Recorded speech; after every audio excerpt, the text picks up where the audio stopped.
Olá, eu sou Paula Caldeira. Eu sou Julia Campos, nós somos psicólogas clínicas da Minha Terapia Edu, especialistas em terapia cognitivo-comportamental. Esse canal é feito por psis e para psis que também querem atravessar as barreiras da psicologia clínica. Esse é o nosso 9º episódio e hoje ele tem um formato diferente, porque a gente ousou responder uma pergunta muito legal que enviaram pra gente lá no nosso Instagram, @minhaterapiaedu, sobre vulnerabilidade e ousadia. Ju, você acha que as experiências da nossa vida individual, elas influenciam e têm algum impacto na psi que a gente quer ser? Eu acho que tem, com certeza. E para te dar uma razão, na verdade, talvez algumas, eu pensei em algumas coisas aqui para a gente cada vez mais conseguir ousar e se vulnerabilizar de uma forma bacana e produtiva na nossa vida pessoal. Acho que a gente se desenvolver como pessoa, a gente ousar e se vulnerabilizar ajuda a gente ter outros pontos de vistas na nossa vida pessoal, e isso também impacta, né, na nossa vida profissional, porque querendo ou não, a gente está lidando com pontos de vistas e pessoas diferentes. Isso abre a nossa mente para ter outras perspectivas. A gente consegue viver e vivenciar e experienciar coisas que vão ajudar a gente, por exemplo, a melhorar o nosso vínculo ou se aproximar de um paciente que talvez a gente precise de um vínculo mais forte. A gente vai ter mais repertório, mais conteúdo para a gente usar de exemplo, de metáfora, para ajudar numa reestruturação, por exemplo. Enfim, acho que são...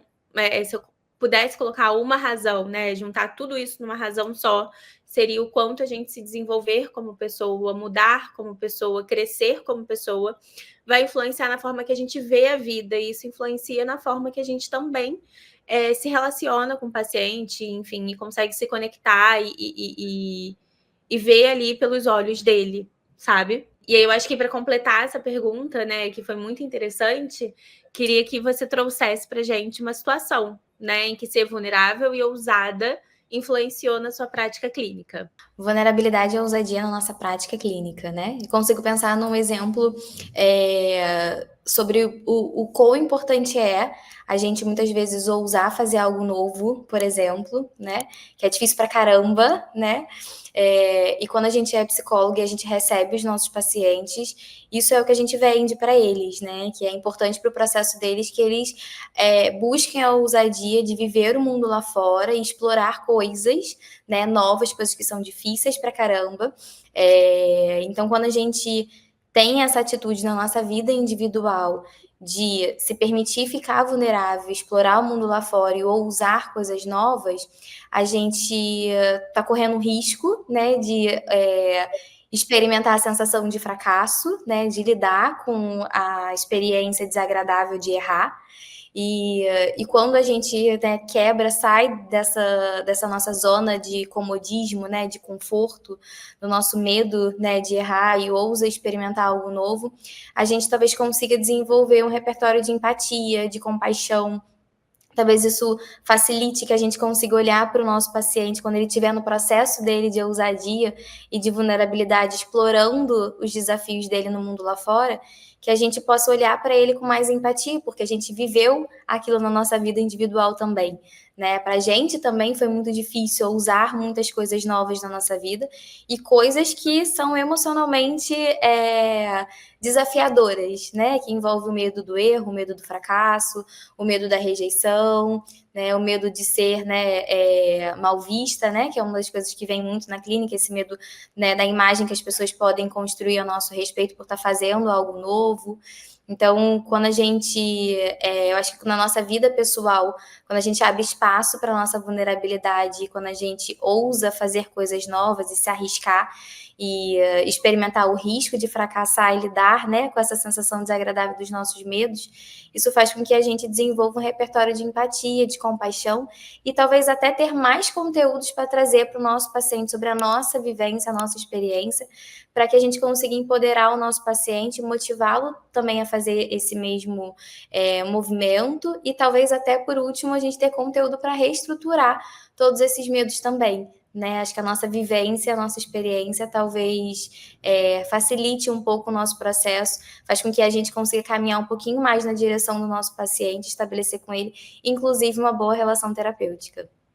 Com certeza. E enquanto você estava falando, eu pensei num exemplo muito, talvez, óbvio, mas não tão óbvio, que é a terapia, né? A gente se colocar no papel de paciente não deixa de ser uma experiência vulnerável, ousada, onde a gente vai olhar para a gente vai olhar para os pontos que a gente precisa desenvolver, para as coisas que não ajudam, a gente vai ter que olhar para o que a gente precisa mudar em nós mesmos, né? E acho que é um super exemplo de algo que a gente se coloca vulnerável, ousado, e que ajuda muito a gente se colocar no lugar do nosso paciente enquanto ele está sendo paciente e a gente terapeuta. Ele também está numa situação muito vulnerável e ousada ali, e que é difícil, né? Sim, sim, com certeza. E isso a gente pode fazer em diversas situações e de diversas formas, né? Assim, existem N situações em que essa vulnerabilidade e essa ousadia permitem a gente se aproximar mesmo do nosso paciente. E eu acho que essa coisa da empatia, né? Assim, da construção da empatia, eu sei como é que é estar no lugar dele, porque eu vivi isso na minha vida, né? Eu consegui me expor, né, isso na minha experiência enquanto paciente, né? E essa minha experiência me aproximar do meu paciente e construir com ele um contexto mais acolhedor, né? Acho que eu consigo motivar o meu paciente porque eu sei qual é o resultado que está por vir na vida dele, porque eu já vivi isso na minha vida, mas eu também sei quão desafiador é. Então, se torna muito mais fácil de eu estar mais pertinho dele, né? Compreender todos os movimentos dele, né? Todos os desafios que vêm, o medo de enfrentar esses desafios. Eu acho que se torna muito mais fácil, né? Construir esse contexto de, né, acolhimento, de amparo, né? De Sim. absolutamente tudo.